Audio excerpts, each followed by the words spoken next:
Boa noite, gente. Todo mundo me ouvindo direitinho? Para a gente começar?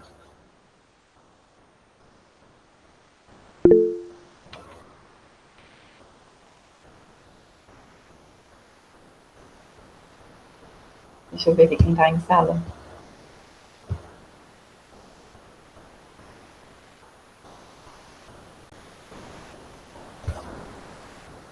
Algumas pessoas não vão poder participar hoje. Falaram comigo no privado, que estão de plantão.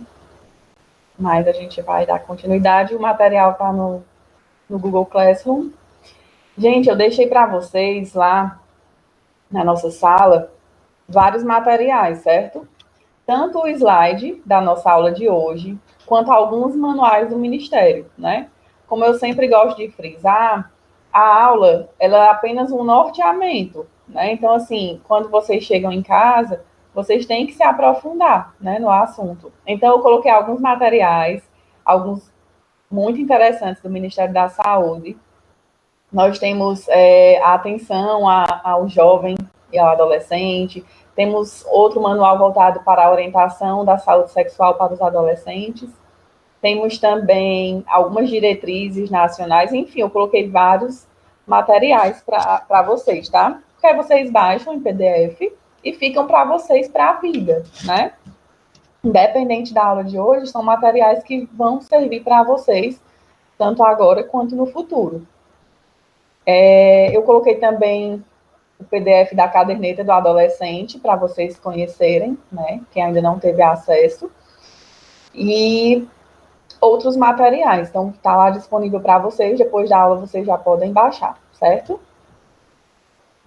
Hoje o nosso assunto vai ser justamente saúde do adolescente. A gente vem desde o início, a gente começou com a atenção ao recém-nascido na sala de parto, e a gente vem seguindo, veio para crescimento e desenvolvimento, veio para vacinação tanto da criança quanto do adolescente.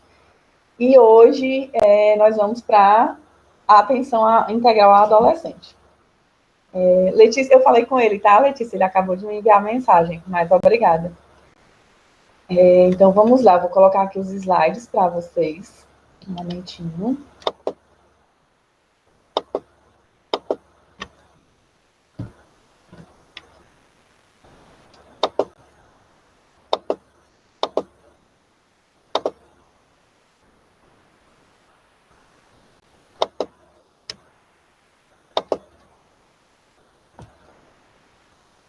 E eu gostaria de pedir mais uma vez, né, a participação de todos pelo chat, dando feedback, compartilhando, né, experiências, tirando dúvidas, tá? Contribuindo com a gente, independente da gente não estar junto, né, pessoalmente, mas nós estamos aqui para partilhar. Então, hoje a nossa aula vai ser sobre atenção integral à saúde do adolescente, tá? E por mais que seja um tema que parece ser muito fácil, até porque nós já fomos adolescentes, né? Mas teoricamente, né? De acordo com as definições, eu queria saber primeiramente para vocês o que é adolescência, o que é puberdade, né? Se essas duas palavras são sinônimos, né? Se são a mesma coisa, se tem o mesmo significado, o mesmo sentido. E se quem está na adolescência, obrigatoriamente está na puberdade. Eu quero saber de vocês, o que é que vocês acham disso, para que a gente possa realmente dar continuidade a essa aula. É importante essas definições, com as palavras de vocês. Podem falar aí no chat, por favor, queria algumas participações. Vamos lá. Todo mundo se calou.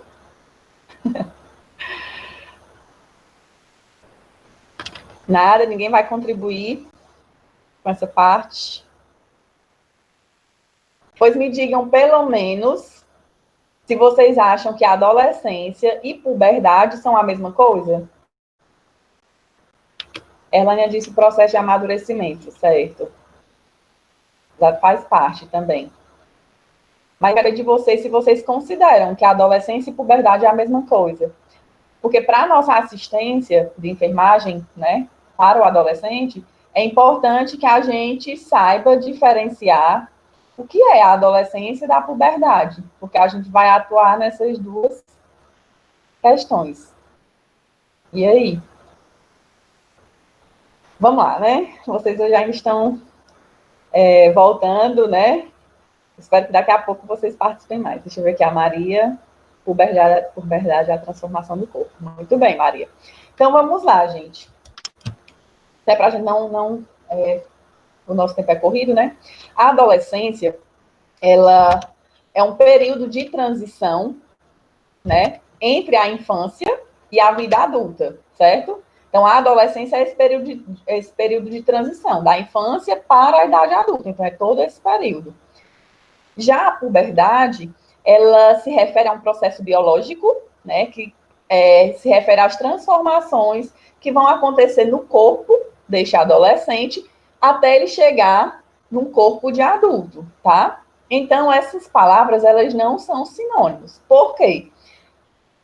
Um adolescente, ele não obrigatoriamente está na puberdade, tá? Como a puberdade são as modificações fisiológicas, biológicas, né, do corpo, tanto na forma, no tamanho daquele corpo, então, não obrigatoriamente quem está na adolescência já está na puberdade, mas a puberdade, ela vai estar dentro da adolescência, tá? Vamos ver aqui no slide seguinte.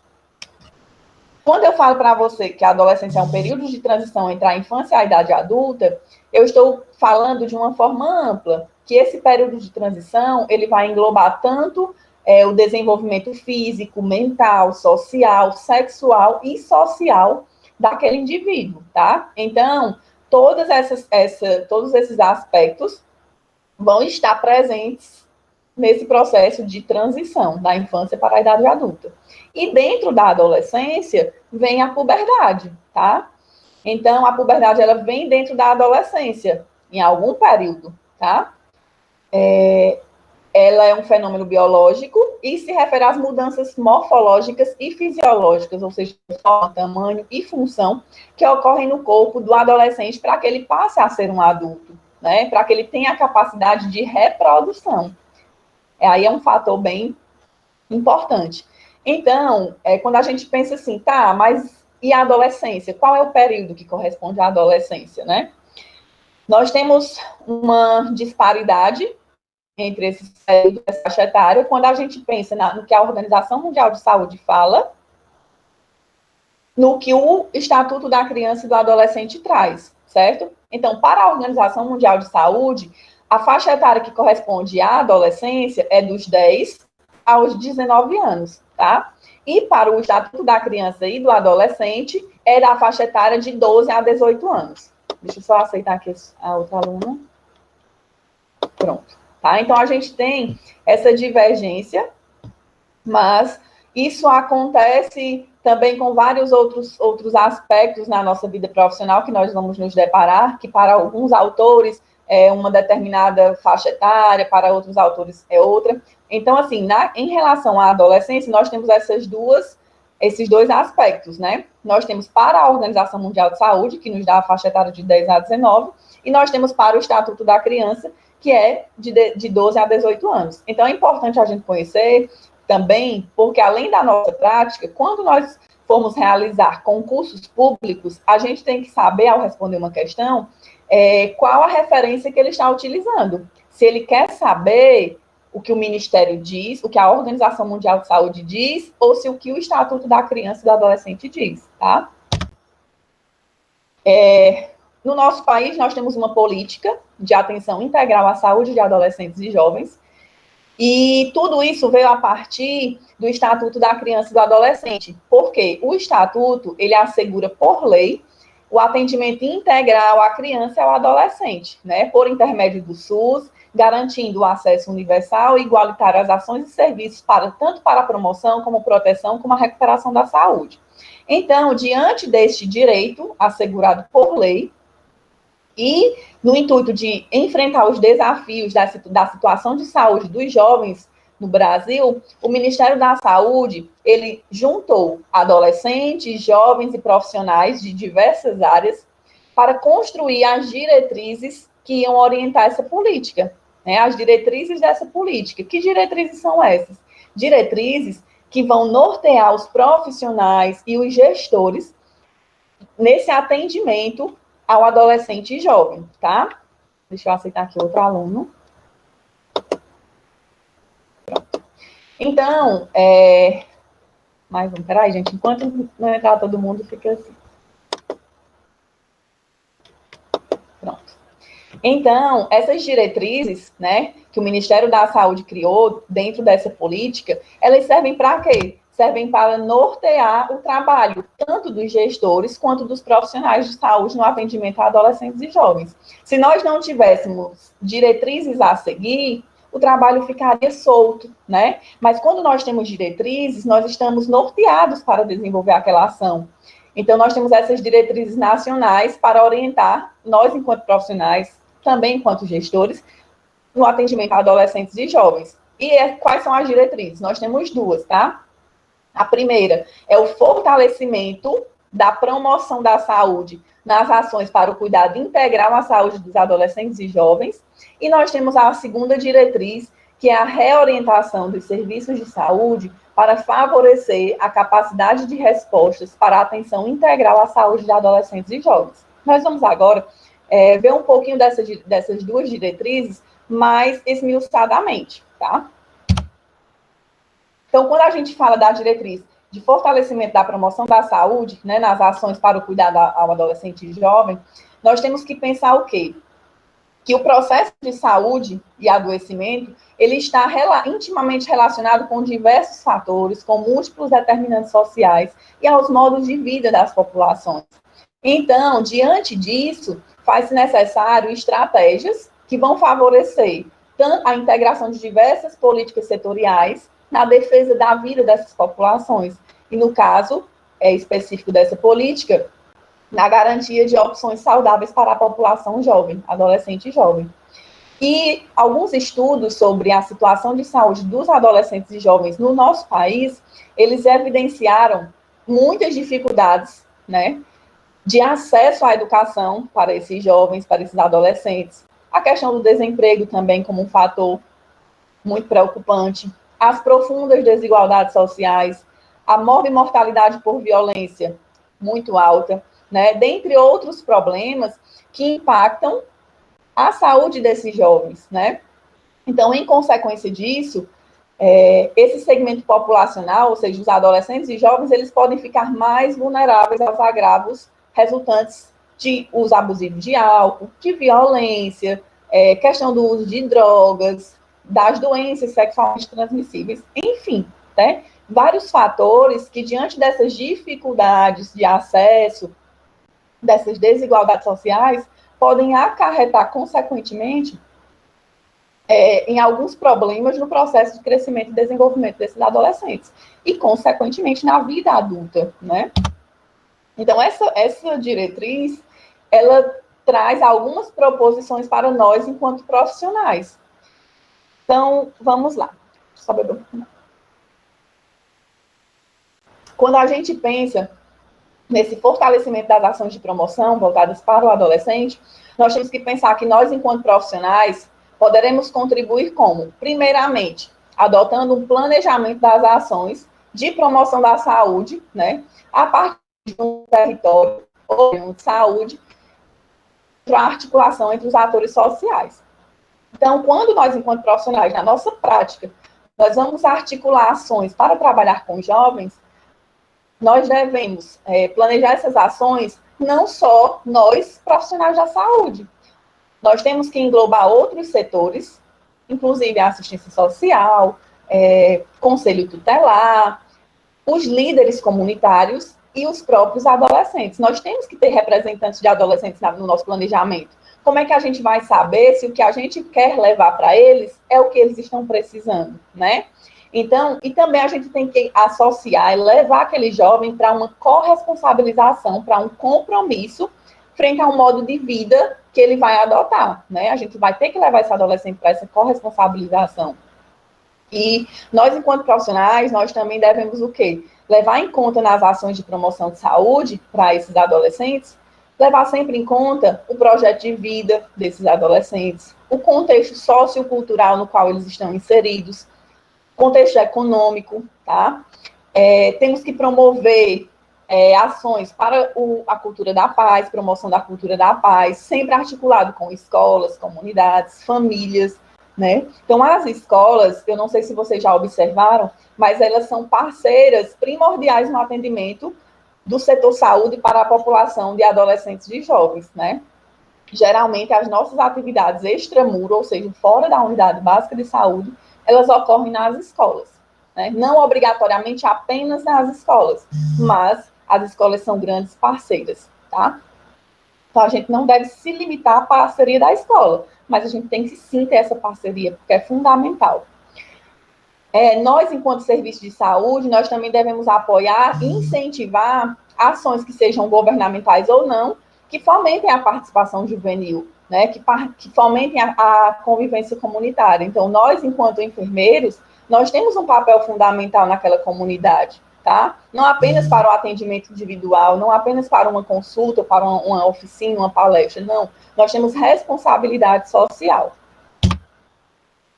Com relação à segunda diretriz, né, da nossa política de atenção integral à saúde do adolescente e jovem, nós temos a diretriz de reorientação dos serviços de saúde para favorecer a capacidade de respostas para a atenção integral à saúde dos adolescentes e jovens.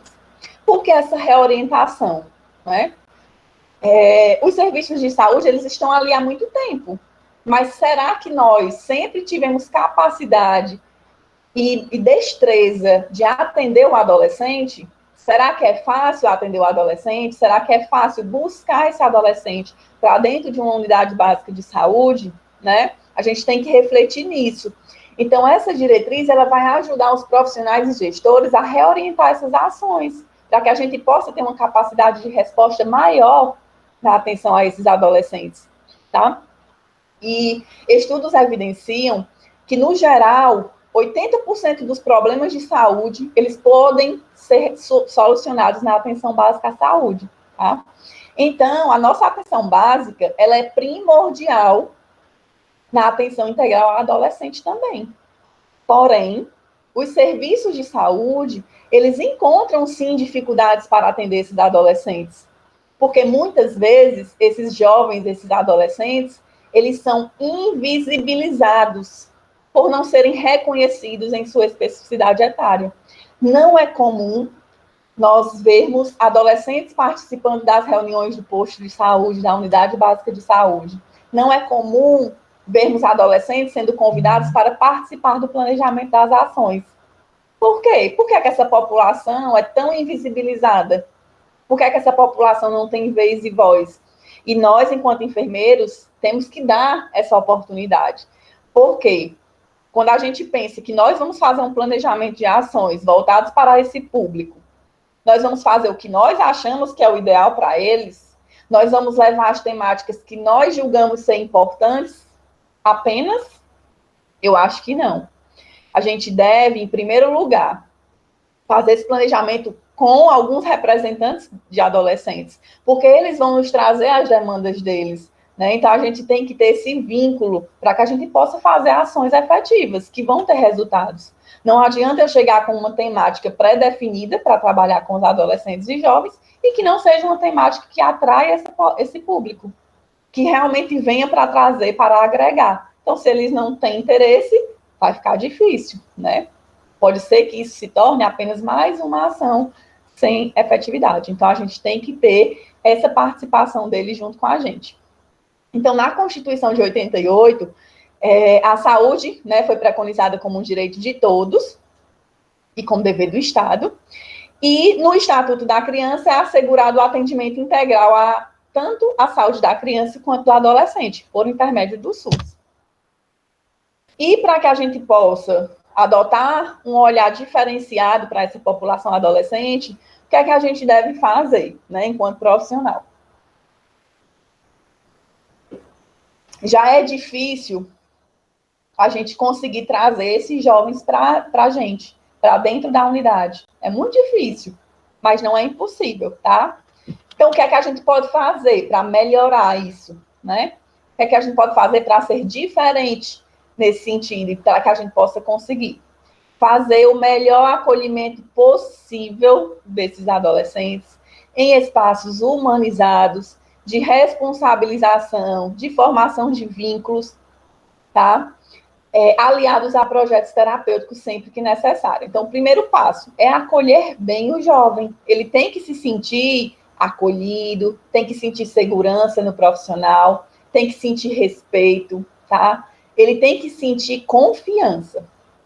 Aí é o primeiro passo, né?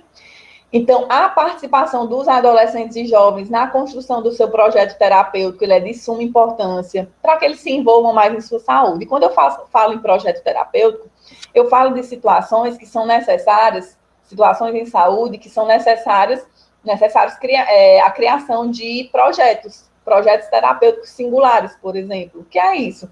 É um projeto que vai ser feito especificamente para aquela pessoa diante de algumas demandas, de algumas vulnerabilidades que foram apresentadas.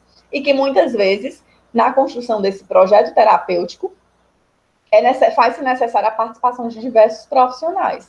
Mas, para além da participação dos profissionais, nós precisamos principalmente da participação desse ator, desse jovem. É a saúde dele. O projeto terapêutico da saúde dele precisa principalmente da participação dele, porque ele vai ser corresponsável nesse processo. Nós também devemos melhorar o acesso aos serviços de saúde para alcançar os melhores resultados possíveis. E quando eu falo disso, nós temos que melhorar esse acesso, por exemplo, às nossas unidades básicas de saúde. Existe, em alguns lugares, aquela demanda muito fechada, muito restrita, né, que não deixa abertura para a entrada do jovem naquela unidade. Muitas vezes a gente pode tentar criar estratégias, como, por exemplo, um determinado turno na semana vai ser direcionado para o atendimento apenas de adolescentes, para orientações, para consultas, para atendimentos individuais, para que a gente possa tentar fazer essa abertura, né, para que ele se sinta especial, né? Então, a gente pode criar essa estratégia, dentre outras, tá? Mas sempre tentando melhorar o acesso. Sempre receber esse jovem, não dificultar o atendimento, tá? Nós devemos ter também sensibilidade com as demandas e necessidades desse adolescente, desse segmento populacional, que eles têm as suas dificuldades, eles têm as suas diversidades, e a gente tem que estar sensível para as demandas que vêm deles. Devemos enxergar o adolescente integralmente, né? Ele tem as suas demandas, tem os seus problemas, tem os seus conflitos sociais, conflitos internos. Ele está em uma fase que é bem complicada, né? Que é cheia de nuances que a gente tem que trabalhar. A gente tem sempre que levar em conta a vulnerabilidade desses adolescentes para que a gente possa atuar de forma efetiva para esse segmento populacional e que é tão invisibilizado, infelizmente, nos nossos serviços, tá? Então, dentre as características do processo de trabalho, especificamente da saúde da família, né, que são fundamentais na atenção integral à saúde dos adolescentes e jovens, nós podemos destacar o quê? Que a estratégia de saúde da família, ela tem uma prática de cuidado familiar ampliado, efetivada por meio do conhecimento da estrutura, da funcionalidade das famílias, né? A estratégia de saúde da família, ela tem essa particularidade de conhecer aquela família, de conhecer a estrutura e a funcionalidade. E, diante desse conhecimento, a equipe pode propor intervenções que vão influenciar os processos de saúde e doença desses indivíduos, né? Então, a gente pode incluir nesse contexto os adolescentes e jovens daquela área. Outra questão, outra característica do processo de trabalho da estratégia de saúde da família são as atividades grupais de educação em saúde, né? Por exemplo, uma ótima estratégia é desenvolver grupos de educação em saúde, grupos de adolescentes. Quando a gente cria aquele grupo, a gente está abrindo acesso para eles, eles vêm para a atividade de educação em saúde, e a gente pode começar a puxar eles para os atendimentos individuais. A gente vai ter eles mais perto da gente, a gente vai começando a criar um vínculo, que eles tenham confiança no profissional, e assim facilita o processo de trabalho. Então, as atividades grupais, elas têm primazia nessa faixa etária, os adolescentes gostam muito, principalmente quando a gente leva as atividades de uma forma não tão tradicional, tá? Quando a gente leva atividades lúdicas, quando a gente leva o conhecimento através de metodologias ativas, tá? Que não fica engessado naquele profissional simplesmente falando, né? Então, a gente leva de formas diferentes para que aqueles adolescentes realmente interajam. Outra característica é o estabelecimento de parcerias intersetoriais e de atividades extramuros. Como eu falei inicialmente, a atividade extramuro é aquela atividade que é fora da unidade de saúde. É extramuro, é fora da unidade de saúde, que pode ser em escolas, pode ser na igreja, pode ser numa quadra de esporte, pode ser numa praça, enfim, qualquer lugar da comunidade. E as parcerias, né, intersetoriais. Vocês vão perceber na atuação de vocês que um grande parceiro da saúde no atendimento dos jovens é a educação. Nós temos um programa que une a saúde e a educação, que é o programa Saúde na Escola, que daqui a pouco a gente vai falar um pouco sobre ele. A inclusão, outra característica, a inclusão da saúde desse segmento, ou seja, dos adolescentes, nas análises de situação sanitária das regiões de saúde, para orientar a construção de estratégias integradas, setoriais e intersetoriais de produção de saúde por meio de processos singulares de atenção à saúde. Olha, professor, o que é isso que a senhora falou demais agora? Muitas vezes, quando vai ocorrer um planejamento de uma região de saúde, quando eles vão fazer uma análise situacional de como anda a saúde daquela determinada região, por exemplo, vamos avaliar como está a questão dos hipertensos, dos diabéticos, da tuberculose, da hanseníase. A gente vê muito essa análise situacional voltada para doenças crônicas, um exemplo, tá? E é pouco comum vermos análises situacionais voltadas para a situação de saúde dos adolescentes. É mais difícil. É uma população, como foi dito anteriormente, mais invisibilizada, né? Então, é importante que essa população também seja incluída na análise situacional, porque a partir do momento que os profissionais de saúde, gestores, fazem uma análise da saúde dessa população jovem, de adolescente jovem, eles vão poder planejar ações para trabalhar melhor com essas populações, tá? Vamos lá. Então, nós temos algumas particularidades que vão nos orientar a trabalhar com os adolescentes e jovens, tá, gente? E nós temos algumas ações que são unificadas, que são compartilhadas, na verdade, com a atenção primária à saúde e às escolas, né? Com a estratégia de saúde da família e com as escolas. Vocês vão ver muito esse trabalho intersetorial. Alguém aqui conhece o programa Saúde na Escola? Vamos lá, eu quero a participação de vocês, quero falar sozinho não. Manu, tu que disse que conhece, o que é que tu conhece sobre ele? Só para compartilhar com a gente, tá? Eu quero ver se vocês partilham de uma percepção que eu já vi muito, que é um pouco errônea também, do programa Saúde na Escola. Manu, é um programa que acompanha os alunos. Vamos lá, gente, o que mais?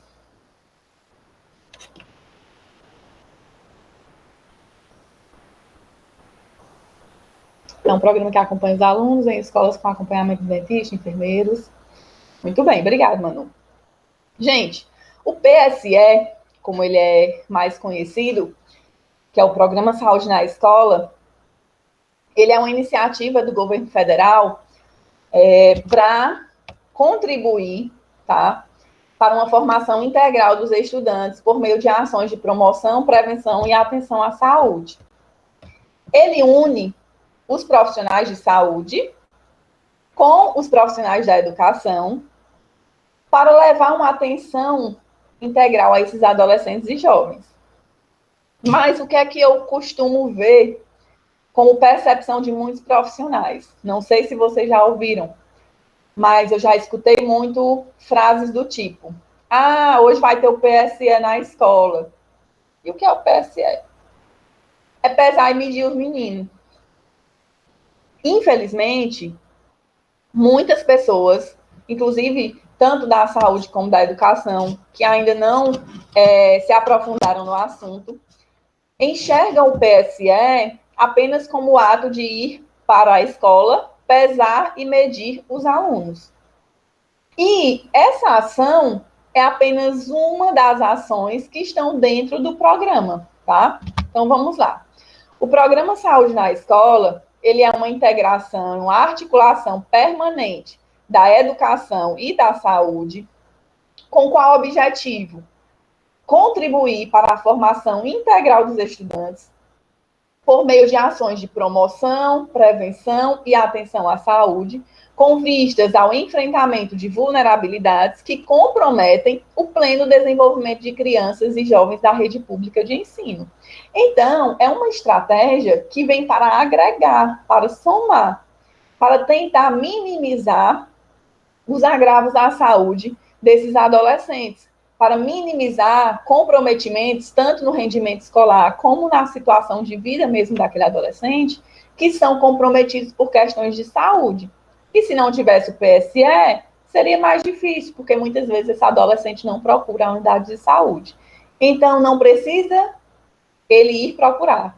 Os profissionais, eles já têm a obrigação de ir até a escola, tá? Então, as atividades do PSE, elas também não são focadas apenas no profissional enfermeiro, não, tá? Que eu também vejo em alguns municípios que, o PSE é o enfermeiro que vai fazer. Não, não é assim. É um trabalho intersetorial, então nós precisamos tanto dos profissionais de saúde quanto dos da educação agindo em parceria, atuando em parceria. Então, as atividades do PSE, eles vão ocorrer sempre nos territórios definidos, segundo a área de abrangência daquela estratégia de saúde da família. Por exemplo, na minha área, onde eu trabalho, na estratégia de saúde da família que eu trabalho, tem 2 escolas. Então, aquelas 2 escolas serão as escolas cobertas por a estratégia de saúde da família que eu trabalho. Então, cada território tem a sua cobertura específica, tá? E como é que acontece o planejamento das ações desse programa? É um programa solto, faz do jeito que quer? É apenas pesar e medir? Não, não é. O programa, ele tem eixos, ele tem, como é que se diz, norteamento já.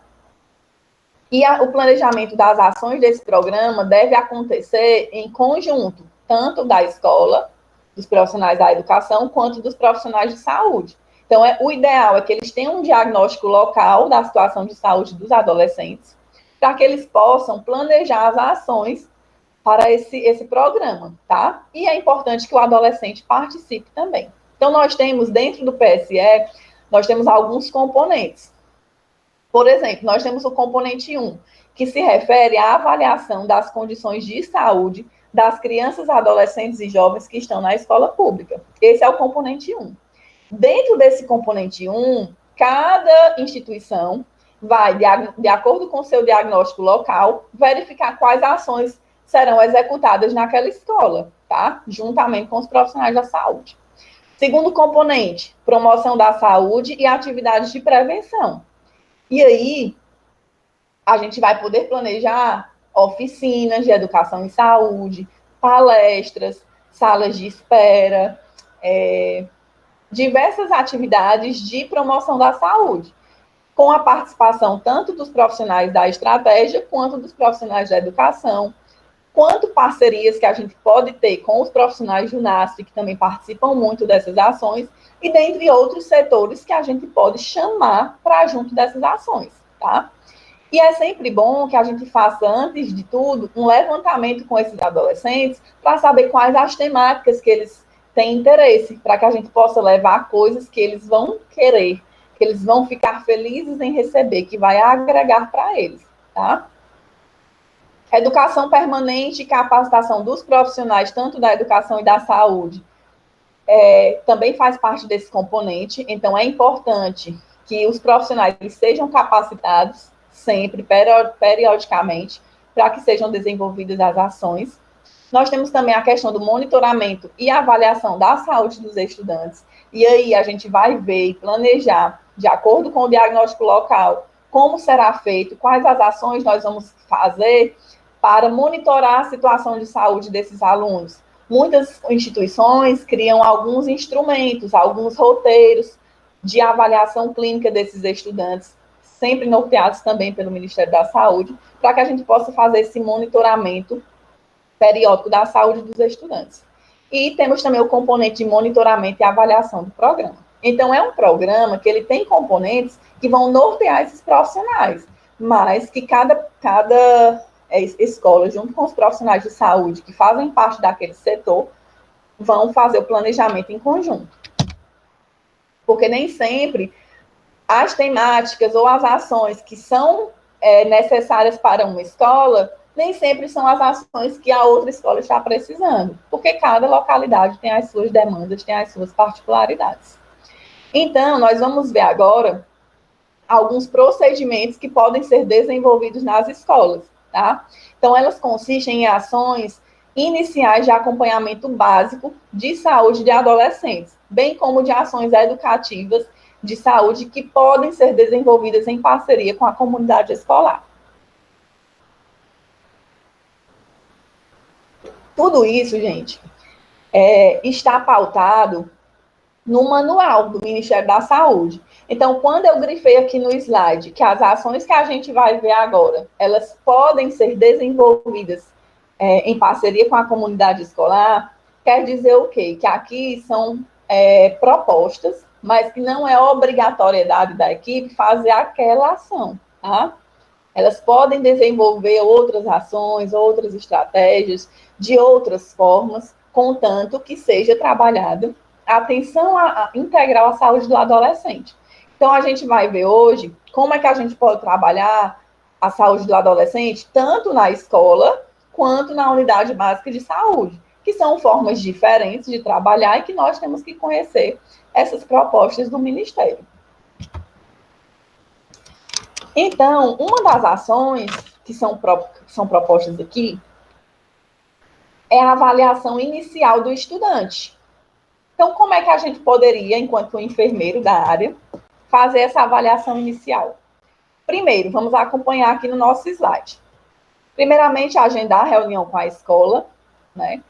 Elaborar, junto com a escola, um instrumento de coleta de dados sobre as informações básicas de saúde daqueles adolescentes, daqueles estudantes, contendo minimamente o quê? Registro de vacina, que é importante para que a gente possa fazer esse acompanhamento longitudinal, né, das vacinas desses adolescentes. Se eles têm alergias, é importante, né? Alguns dados clínicos sobre esse adolescente, alguns dados sobre a situação socioeconômica, outras informações sobre a situação sociodemográfica e diversas outras informações que os profissionais ali no momento do planejamento, eles julguem pertinentes para a sua ação em saúde, né? Então, faz aquele planejamento junto com a escola, elabora um instrumento, e aí, a partir da elaboração dos instrumentos, nós vamos solicitar que os adolescentes, eles levem os cartões de vacina, né, antigos, para que a gente possa atualizar esse instrumento, para que a gente possa preencher esse instrumento corretamente, e também a caderneta de saúde do adolescente. Como a gente chegou agora nesse ponto da caderneta de saúde do adolescente, eu gostaria de saber de vocês quem já viu, quem já teve acesso à caderneta de saúde do adolescente. E aí? Vamos, gente, participar. Ninguém nunca viu a caderneta de saúde do adolescente? Eu vou apresentar aqui para vocês, rapidinho, pelo menos a da menina. Essa caderneta, gente, teve uma repercussão negativa na época da sua distribuição. Por quê?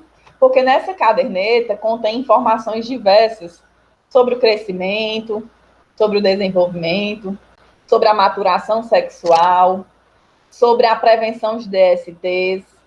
Na dos meninos, vem ensinando como colocar o preservativo, dentre outras informações. Então, teve uma repercussão muito grande, porque julgaram como algo errado, como levar informação para o adolescente no momento errado. Muitos pais questionaram, Muitos pais reclamaram quando essa caderneta foi entregue ao adolescente. E eu vou mostrar aqui, folhear rapidamente para vocês. Nós temos aqui a caderneta da menina, tá?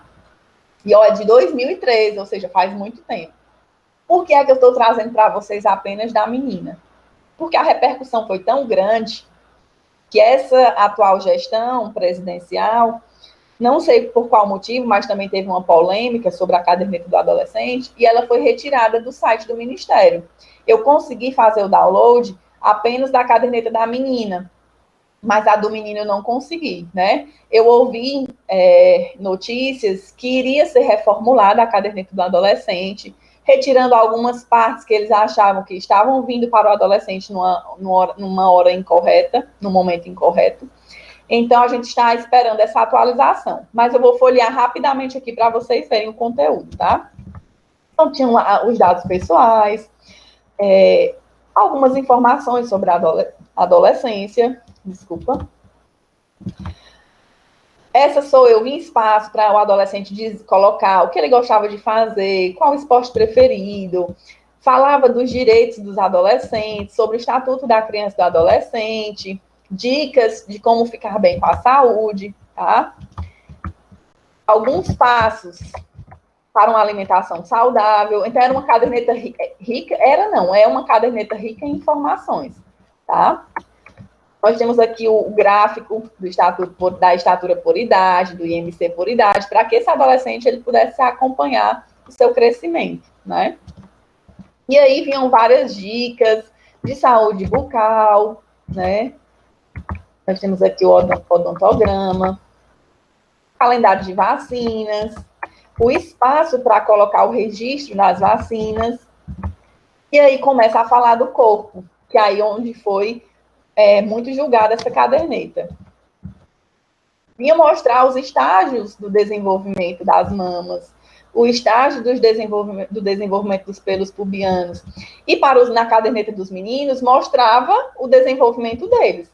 Então, gente, por essas questões, de mostrar como é a vulva da mulher, né?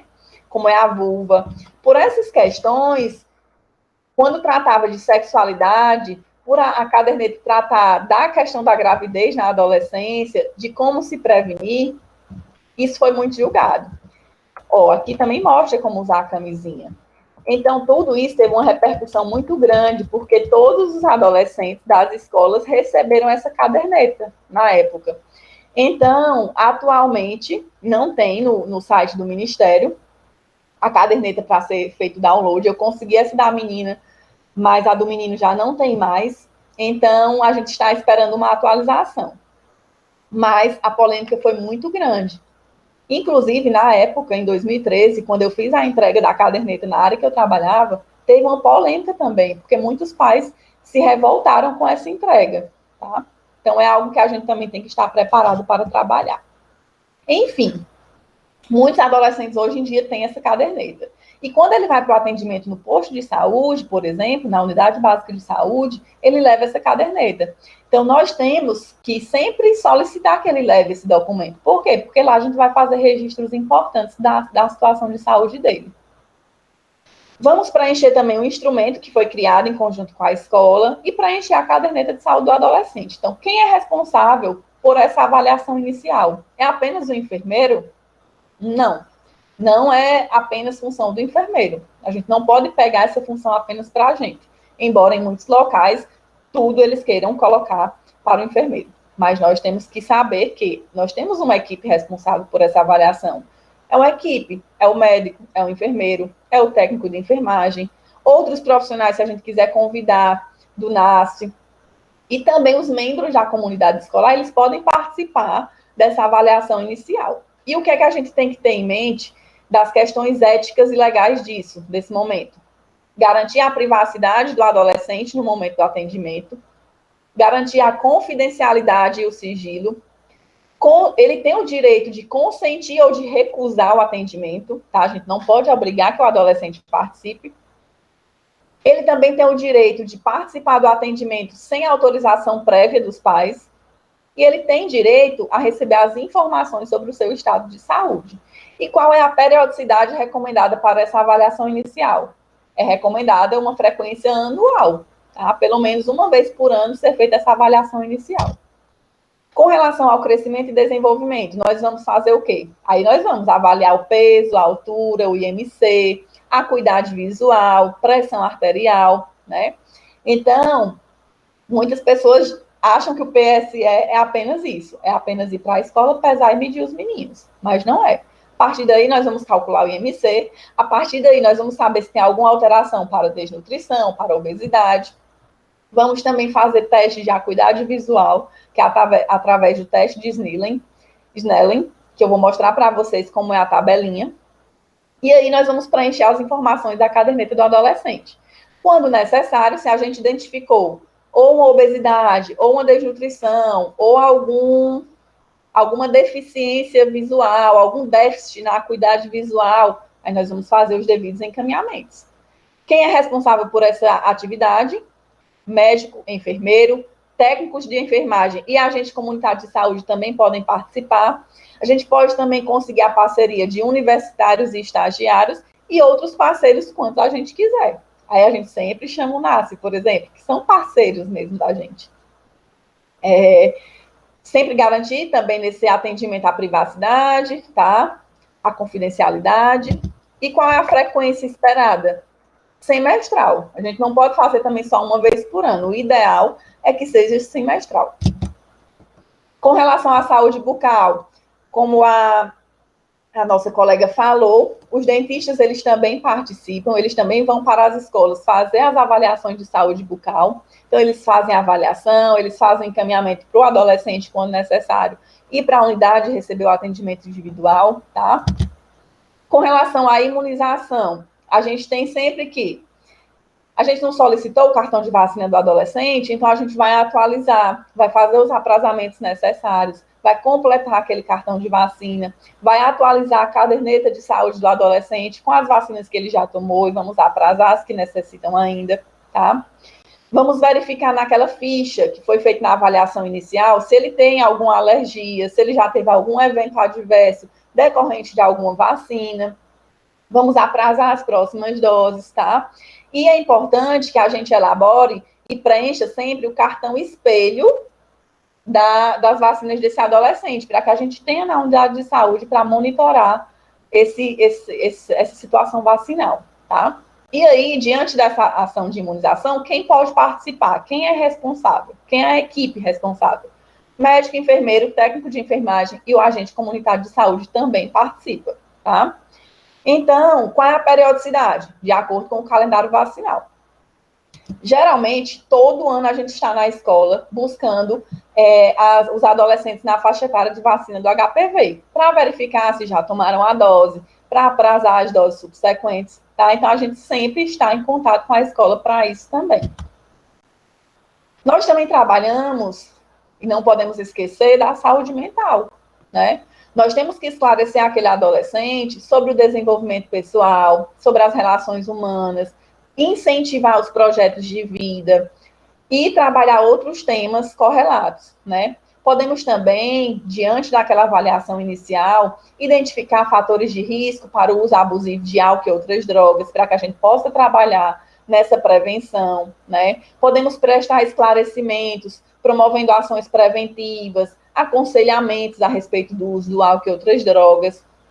Podemos também, quando identificar nas escolas, que infelizmente já tem, né, adolescentes em uso, né, de álcool e outras drogas, a gente pode fazer um encaminhamento para o CAPS, para o NASCE ou para outro serviço de referência, porque a gente também é responsável nesse processo.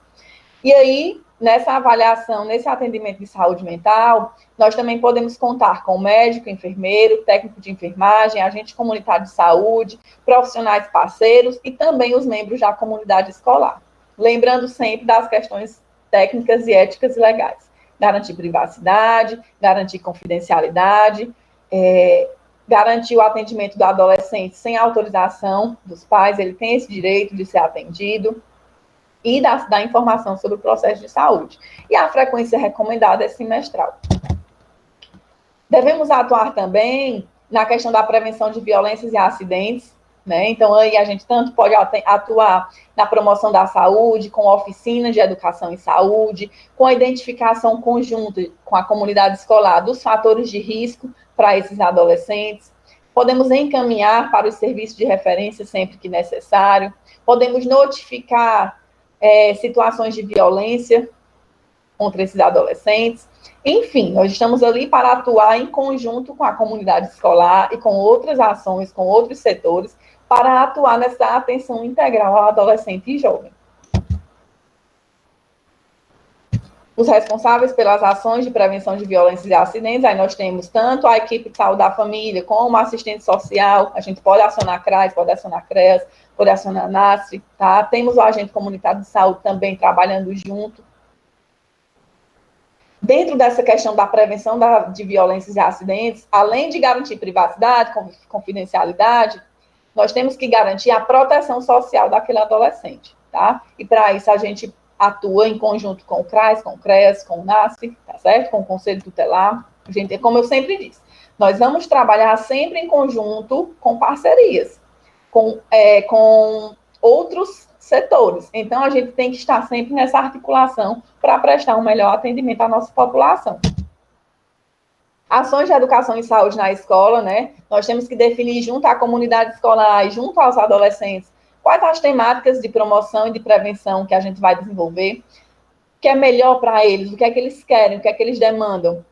Aí nós temos algumas propostas: alimentação saudável, prevenção de violências, prevenção e redução do consumo de álcool e drogas, prevenção de ISTs e AIDS, saúde sexual e reprodutiva, enfim, tem um mundo de temáticas e diante do diagnóstico situacional, diante da demanda trazida pelos jovens e pela comunidade escolar, nós podemos fazer um planejamento e fazer um cronograma dessas temáticas. Aqui no município, por exemplo, no final do ano passado, nós fizemos, junto com o NASF e com a coordenação do PSE, um calendário de temáticas a serem trabalhadas esse ano, né?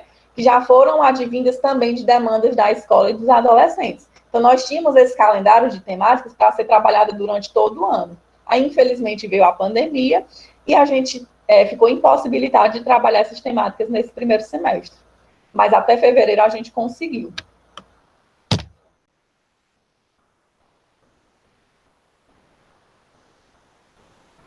E aí, agora nós vamos para as orientações clínicas, para as ações que nós, enquanto enfermeiros, podemos desenvolver dentro da unidade básica de saúde para esses adolescentes, tá? Até então, a gente estava falando de como trabalhar a saúde do adolescente dentro das escolas. E agora nós vamos para as orientações de como trabalhar essas ações dentro das unidades básicas de saúde. Então, primeiro, a abordagem, né?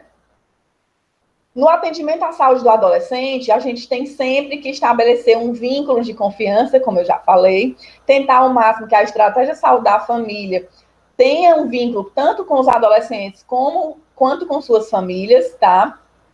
Temos sempre que ter uma atitude acolhedora, compreensiva, porque vai possibilitar uma continuidade daquele trabalho. Se eu não acolho bem o adolescente, se eu não transmito confiança, como é que esse adolescente vai voltar para o atendimento? Ele não vai voltar. Então, a gente tem que acolher bem, tem que criar esse vínculo para que ele tenha confiança no profissional e para que ele procure a unidade básica de saúde. Então, alguns princípios, né, que vão facilitar essa relação de equipe com o adolescente. Sempre estabelecer, né, a confidencialidade da consulta. Então, o adolescente, ele precisa se sentir seguro, ele precisa sentir que é verdade, que existe um caráter confidencial naquela consulta, tá? Só que, ao mesmo tempo, ele tem que ficar ciente que esse sigilo, ele pode ser quebrado em uma hipótese. Qual é essa? Sempre que aquele atendimento, aquela situação que ele está vivendo pode colocar em risco a vida dele ou a vida de outra pessoa, o sigilo pode ser rompido. É a única possibilidade que o sigilo daquela consulta do adolescente pode ser rompido, quando a vida dele ou de outra pessoa está em risco, tá? Fora isso, ele tem a segurança do caráter confidencial daquela consulta. Lembrando também de outro ponto, que é sempre ouvir ele com atenção, com sensibilidade e sem julgamentos. Não adianta o adolescente vir para uma consulta e eu já começar, não, mas você não devia ter feito isso, não, mas você não pode fazer isso. A gente tem que ouvir com atenção, assimilar aquilo ali e tentar com destreza, com maturidade, com sensibilidade, transmitir as nossas orientações sem julgamentos, tá? Porque se ele se sente julgado, ele também não vai querer voltar para o atendimento. Temos sempre que lembrar que a consulta do adolescente, ela requer tempo, né? Na maioria das vezes, requer uma demanda com retornos, né? Então, a gente precisa de uma consulta com mais tempo, para que a gente possa trabalhar de forma efetiva e, geralmente, marcar retornos para esse adolescente, tá? O modelo clássico da anamnese clínica, ele mostra-se inadequado para o atendimento do adolescente nas unidades de saúde, pois eles não consideram aspectos da vida social, do trabalho, da sexualidade, da situação psicoemocional, das situações de vulnerabilidades, uso de álcool e outras drogas, dentre outros que fazem parte da anamnese que o adolescente tem que ter, tem que participar. Então, o que é que a gente tem que pensar? Que é difícil trazer esse jovem, mas que não é impossível. Muitas vezes, o adolescente ele vem para a unidade trazido pelos pais, contra a vontade deles, né? Então, muitas vezes, nós nos deparamos com jovens ansiosos, inseguros, que estão ali na sua frente no consultório, mas que foi trazido pelo pai, ele foi obrigado a ir, e geralmente esse adolescente que foi contra a vontade, ele fica ali em absoluto silêncio, ou então ele fica numa situação de enfrentamento. E aí o profissional ele tem que saber conduzir aquele processo, tá? Então é importante que, por mais que ele tenha ido com o pai, é importante que o profissional ele dê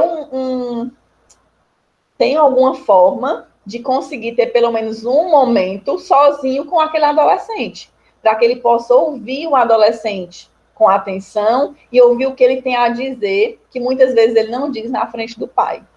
Então, é importante saber negociar a presença do pai ou responsável, para que a gente tenha um momento de ouvir o adolescente sozinho, para ouvir as demandas reais desse adolescente.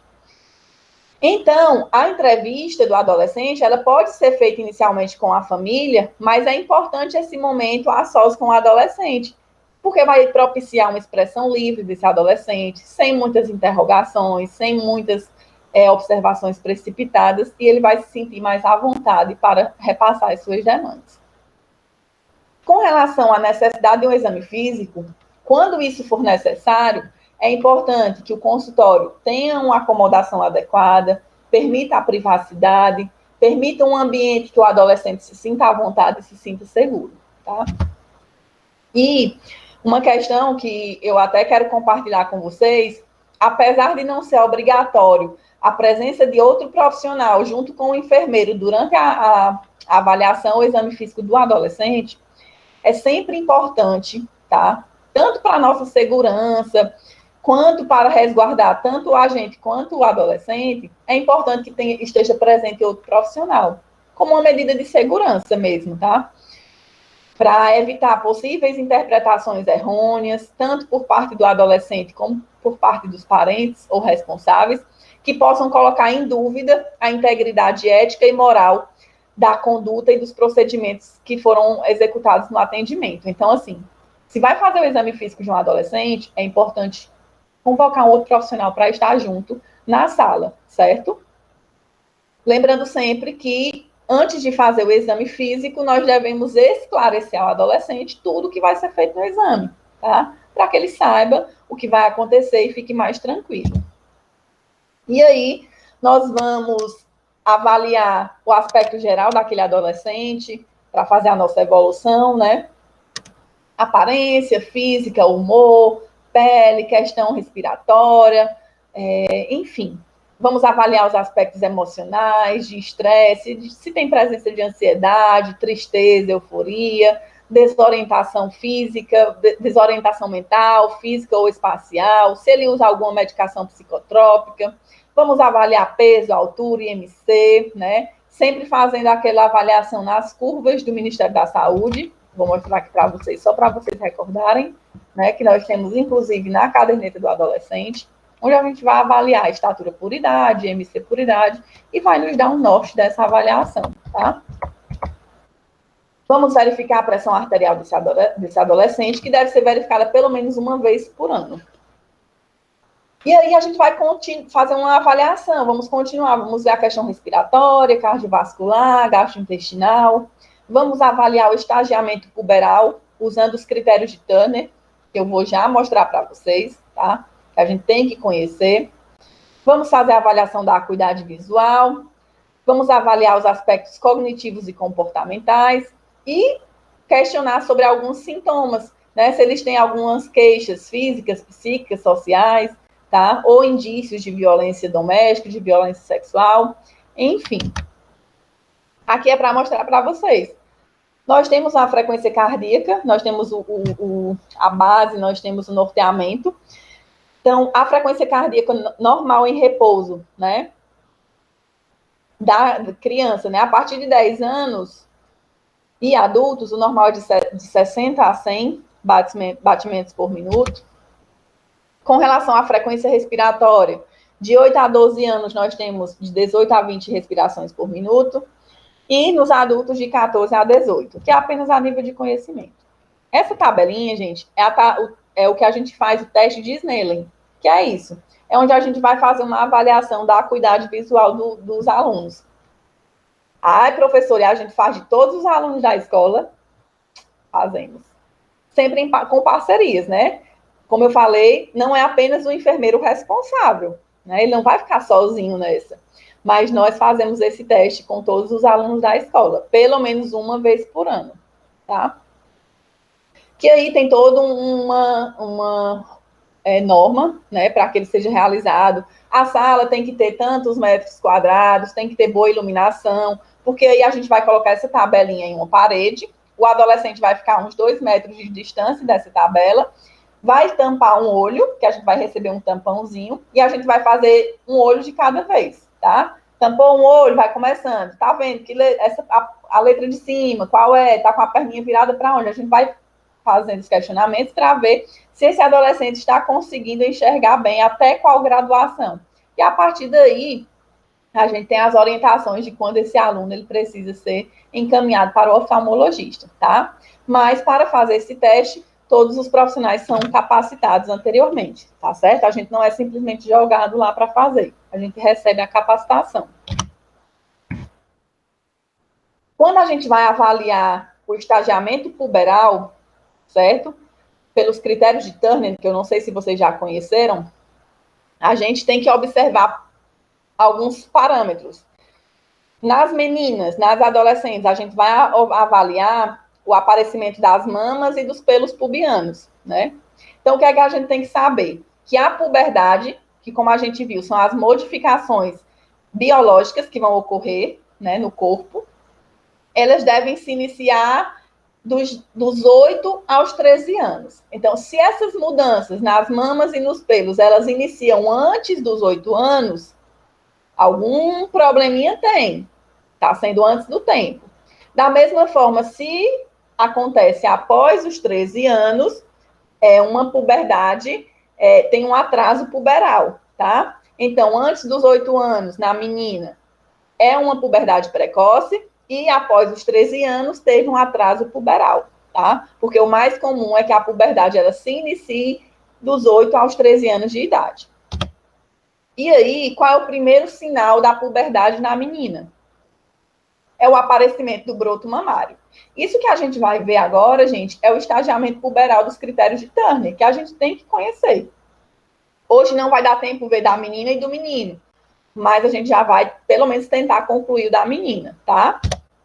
Então, na avaliação das adolescentes, ou seja, das meninas, o que é que a gente tem que avaliar primeiramente? O broto mamário. Ele é o primeiro sinal puberal na menina. Ele é chamado de telarca. Então, o que é telarca? É o aparecimento, é o surgimento do broto mamário. É o primeiro sinal da puberdade na menina. Ele pode se apresentar apenas de um lado, ou seja, unilateralmente, e aí não precisa ter um significado patológico, pode acontecer, ou seja, é normal, e pode acontecer bilateral, tá? Esse broto mamário. Então, se aconteceu unilateralmente, é observar, é tranquilizar a adolescente, né, que isso é normal, e reavaliar após 6 meses, quando a outra mama já terá aparecido o broto mamário também, né? E aí vem também a questão dos pelos pubianos. Então, o primeiro indício da puberdade na menina é o broto mamário. A puberdade na menina começa pela mama, tá? Caso a puberdade ela se inicie com os pelos pubianos, com o aparecimento dos pelos pubianos, a gente deve encaminhar para o médico, porque pode se tratar de algo patológico. Por quê? A puberdade, vamos fixar isso. A puberdade na menina começa com o surgimento do broto mamário. Então, se eu tenho uma adolescente, ela não surgiu nela ainda o broto mamário e já surgiram os pelos pubianos, eu já tenho que me alertar. Opa, alguma coisa está acontecendo. Porque o correto é que surja primeiro o broto mamário, tá? Então, se surgiu primeiro pelos pubianos e não surgiu o broto mamário, a gente tem que encaminhar para o médico avaliar.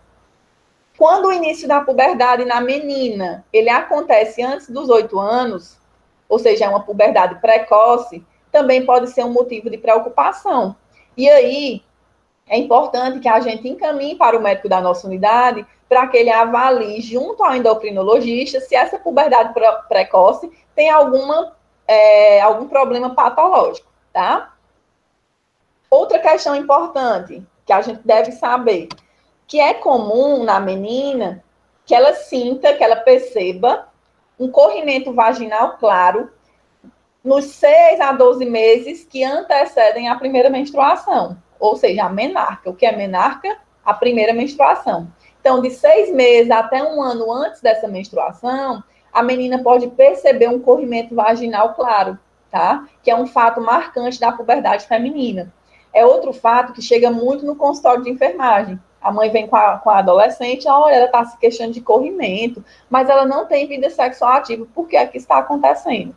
A gente vai tranquilizar a mãe, tranquilizar a adolescente, dizer que isso é um fato normal, né, que geralmente acontece antes da menina começar a menstruar, e que isso é por causa do crescimento do tecido endometrial uterino dela, né? Então, o que é que a gente vai orientar? Que ela apenas cuide mais da sua higiene corporal, mas que esse corrimento, ele é tranquilo, tá, gente? Sem questões, sem problemáticas patológicas.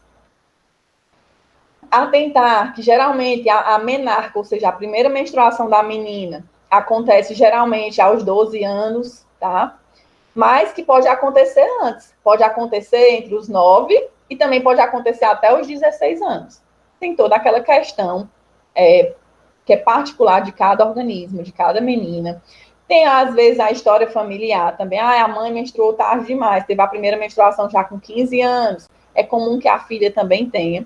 Então, a primeira menstruação, ou seja, a menarca, quando a gente fala, a menarca da menina, menarca foi a primeira menstruação, pode acontecer entre os 9 e 16 anos. Tá? Então, observar o comportamento do evento na família e acompanhar o processo de cada adolescente, que não existe uma regra, tem que ser com 9 anos, não.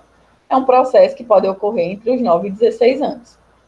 Lembrar outra questão, os primeiros ciclos menstruais da menina, eles são geralmente anovulatórios, ou seja, os primeiros ciclos menstruais, geralmente, elas não liberam óvulo, ou seja, elas não ovulam, isso geralmente, mas isso não quer dizer que a menina não possa engravidar, tá? Se ela estiver ovulando, ela pode engravidar sim. Então, geralmente, ou seja, não estou dizendo que é uma regra, que ele vai ser anovulatório, não. Pode acontecer dos primeiros ciclos menstruais da menina serem anovulatórios e irregulares, que é outra queixa que chega comumente no consultório de enfermagem. A mãe chega, às vezes, desesperada, porque a menina começou a menstruar e a menstruação está vindo irregular. Vem um mês, passa 2 sem vir, ou vem 2 vezes no mês, e a gente tem que tranquilizar que os primeiros ciclos menstruais daquela menina, eles podem ser irregulares, eles geralmente são irregulares, podendo perdurar essa irregularidade por 2 ou 3 anos, tá? Então, começou a menstruar, teve a menarca, que é a primeira menstruação, ela pode ficar de 2 a 3 anos tendo menstruações irregulares, e isso é um processo normal, que a gente tem que tranquilizar elas para isso.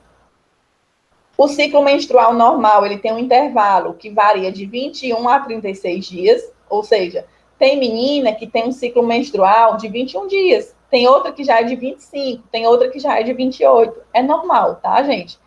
Tem a particularidade de cada um, mas isso pode variar de 21 a 36 dias. E, geralmente, a duração de um ciclo menstrual, a duração do período menstrual, ele é de 3 a 7 dias. Porque, assim, quando a gente fala em ciclo menstrual, que é um ciclo menstrual, ele é desde o primeiro dia da menstruação até ela vir para menstruar de novo, tá?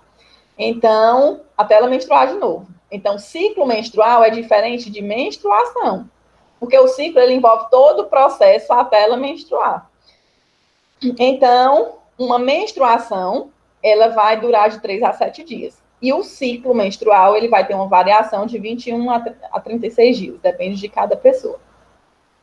É importante observar que se deve considerar um retardo puberal em meninas quando acontecer a ausência de qualquer característica sexual secundária a partir dos 13 anos de idade. Ou seja, a menina completou 13 anos de idade, nem apareceu broto mamário, nem apareceu pelos pubianos, ela está com atraso puberal, certo?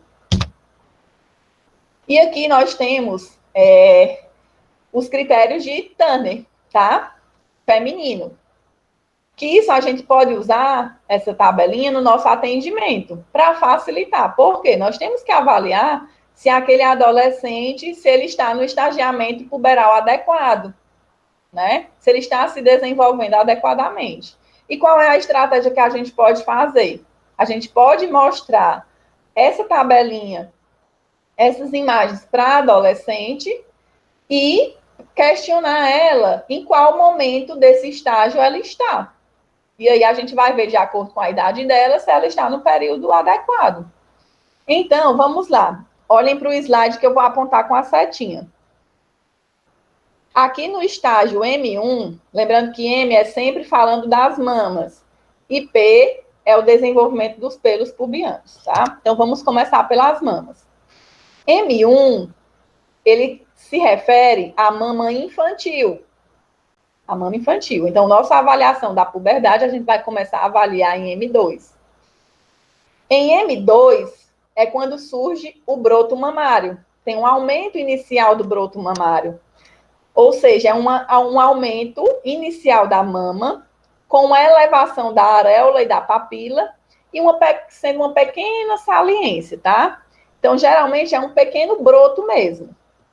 Já em M3, ele há um maior aumento da mama e da areola, sem separação de seus contornos. Dá para ver aqui direitinho na imagem.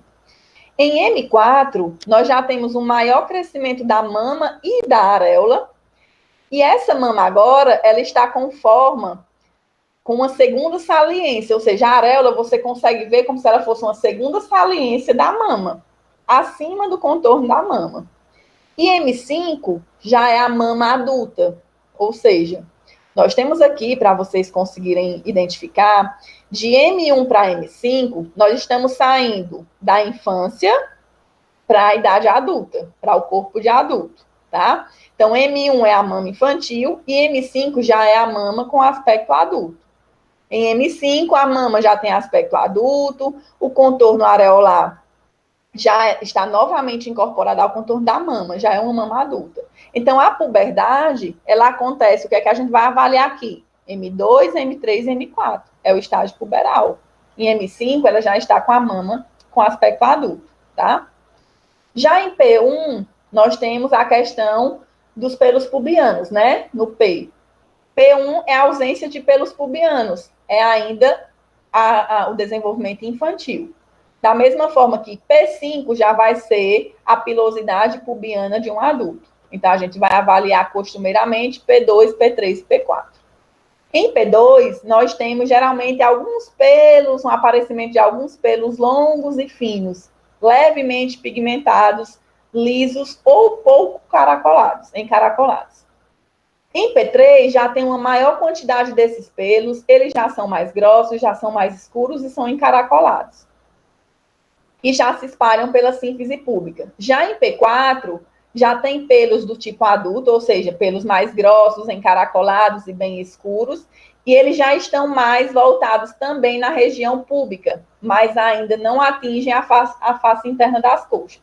Já em P5, é uma característica já de pilosidade pubiana adulta, né? Em P5 já é adulto, e essa pilosidade já se distribui, invadindo a face interna das coxas. Então, fica mais fácil conversar com esse adolescente para saber em qual estágio ele está, mostrando as imagens, conversando com aquela relação de confiança e de vínculo, e de acordo com a idade, já está com... Lembrando que começa na menina de 8 a 13 anos, né, a puberdade. Então, ela vai um longo processo até ela chegar na idade adulta. E esse processo, até ela chegar na idade adulta, ela vai ter essas modificações. Então, a gente avalia a idade e questiona qual estágio ela está, né? Já nos adolescentes, a gente vai observar o crescimento dos pelos, o aparecimento dos pelos e o crescimento da genitália. No menino, a puberdade ela já começa aos 9 anos, né? Então, na menina, começa mais cedo. Nos meninos, pode se iniciar dos 9 até os 14 anos. Se iniciar antes dos 9, é uma puberdade precoce. Se iniciar depois dos 14, nos meninos, é um atraso puberal. E aí, na menina, a primeira manifestação da puberdade era o broto mamário. Já nos meninos, vai ser o aumento testicular, tá? Em média, acontece aos 10 anos. O saco escrotal, ele torna-se mais baixo e alongado, mais solto e enrugado. Depois disso, começa o crescimento peniano, tá? É também necessário a gente avaliar quando essa puberdade acontece antes dos 9 anos, porque pode ser um motivo de preocupação, tá? E a gente tem sempre que avaliar essa questão do volume testicular. Quando a gente tem um orquidômetro, que eu vou mostrar para vocês o que é, a gente consegue avaliar direitinho. Mas quando a gente não tem, a gente mostra também aquelas imagens para o adolescente e ele vai nos dizer em qual estágio ele está. Isso aqui, para quem não conhece, é um orquidômetro, tá? Onde vai ser avaliado o volume testicular. Toca o testículo do adolescente no exame físico, ele mesmo pode te dizer aonde é que ele está enquadrado e toca no orquidômetro. E ele vai dizer qual desses volumes corresponde ao volume testicular dele. A partir do volume 4, aqui na imagem do slide, ele está iniciando a puberdade, tá? Depois do número 4. Superior ao número 4, ele está no início da puberdade. E aqui ele mesmo pode avaliar. Mas se a gente não tem o orquidômetro de Prader, a gente mostra a tabelinha do estagiamento puberal, tá? E ele vai nos dizer em qual estagiamento ele está. No menino, a gente vai avaliar G1, G2, G3, G4, G5, que é a questão da genitália. E P1, P2, P3, P4, P5 é na questão do crescimento dos pelos, tá? E aí a gente vai avaliar. G1 ainda é um infantil, G5 já é o desenvolvimento adulto. Muito parecido com a questão da menina, que a gente avalia o M1 e o M5 já é o M1 infantil e o M5 adulto. Então, no G2, nós vamos perceber um aumento inicial do volume testicular, uma pele mais escrotal já está mudando de textura. Em G3, já tem um crescimento peniano também, em comprimento. Em G4, nós vamos observar a continuação do crescimento peniano, tá? A continuidade do crescimento peniano, principalmente agora em diâmetro, aumenta o desenvolvimento da glande, aumenta o crescimento dos testículos e do escroto, a gente vai poder observar, e a pele ela se torna mais pigmentada. Já em G5, nós temos um desenvolvimento de uma genitália adulta, tá? E aí, na questão dos pelos, a gente vai avaliar em P1 a ausência de pelos pubianos, porque é a parte infantil. Em P2 é quando inicia a puberdade, que aí vem o início do aparecimento dos pelos longos e finos, levemente pigmentados. Já em P3, há uma maior quantidade de pelos, já um pouco mais grossos, mais escuros, né? Em P4, nós já temos pelos do tipo adulto, cobrindo mais densamente a região púbica, porém ainda não atinge a face interna das coxas. Já em P5, que é a genitália já do adulto, a pilosidade adulta, esses pelos eles já atingem a face interna da coxa, tá? Gente, só mais 5 minutinhos eu estou concluindo, para não ficar nada para a próxima aula. Então, lembrando sempre, Essa classificação de Turner, a gente pode utilizar essa tabelinha para mostrar para os adolescentes e consultá-los em qual estadiamento ele está, tá? Para a gente avaliar esse desenvolvimento puberal. Lembrando sempre de aproveitar o momento da consulta para esclarecer sobre o uso do preservativo, esclarecer sobre os efeitos do uso de álcool e outras drogas, observar o estágio da maturação sexual, esclarecer dúvidas desses adolescentes, tá? E sempre tentar chamar eles para as próximas consultas. Ao final da consulta do adolescente, nós vamos esclarecer as dúvidas, vamos encontrar uma hipótese diagnóstica. Ah, não tem nada, não tem nenhuma alteração. Vamos solicitar um retorno, se necessário, para orientações. Se teve alguma alteração, nós vamos definir se vamos encaminhar para o NAS, se vamos encaminhar para o médico, se o médico, né, ele atendendo, vai encaminhar para outros serviços, para o endocrinologista, para o oftalmologista. Enfim, a partir da nossa consulta, a gente pode direcionar para outros atendimentos, sempre no intuito de fazer uma atenção, um atendimento integral àquele adolescente, tá? Dúvidas? Gente, foi corrido, né, a aula? Aqui algumas referências utilizadas. Lembrando que o material está no Google Classroom. Tem muito manual do Ministério, que eu deixei para vocês aprofundarem o assunto. Em uma aula de 1 hora e 20 minutos, é impossível tratar de tudo. Então, é apenas um norteamento.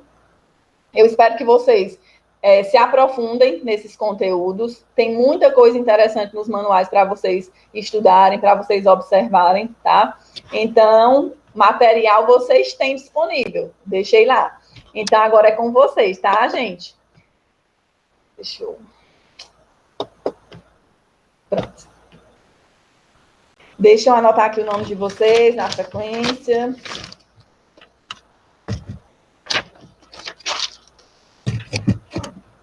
Peraí. Victoria, Juliana, Manuela, Maria, Torroca, Letícia, Flávia, Ítalo, Lucas, e mais. Um pouco corrido, Ju, foi demais. Gente, a gente pode até ver. Eu estava fazendo aqui os cálculos para até a data da AP2, né? Por que é que eu tive que concluir essa aula hoje? Porque senão a gente não vai ter como dar conta de ver os outros conteúdos, que a gente ainda tem até a AP2.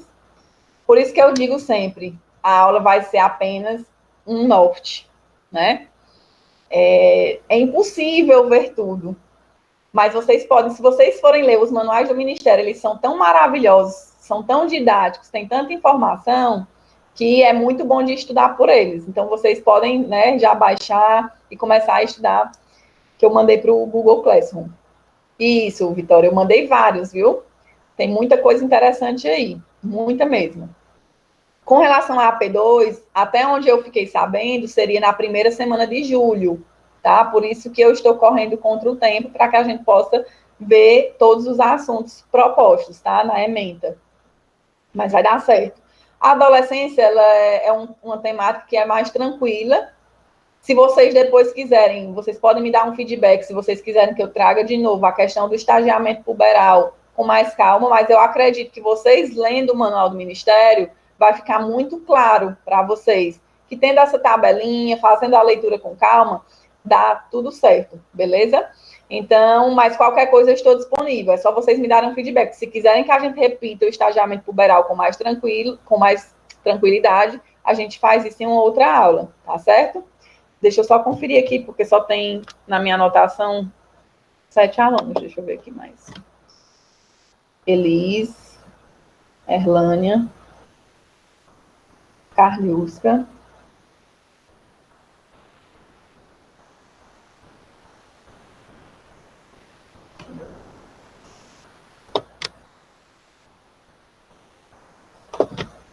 e Ana tava, né? Pronto. Anotei de todo mundo aqui pelo chat. Gente, obrigada. Qualquer coisa, vocês me passem a demanda no grupo, tá? Da enfermagem. Se vocês quiserem, é só dizer, professora, a gente quer um pouco de estagiamento puberal com mais profundidade, com mais tranquilidade, que a gente faz, certo? Obrigada a todos e boa noite. Vocês querem perguntar alguma coisa antes ou eu posso encerrar? Se alguém tiver alguma dúvida, pode perguntar, que aí não tem problema não. Eu fico aqui mais tempo, viu? Não tem, comigo não tem problema não. Só vocês darem um feedback. Querem uma maior explanação agora? Ou tá tudo ok, por enquanto?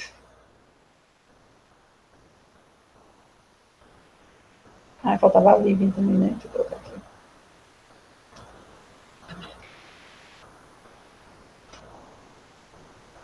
Pronto. Está, gente. Boa noite. Obrigada.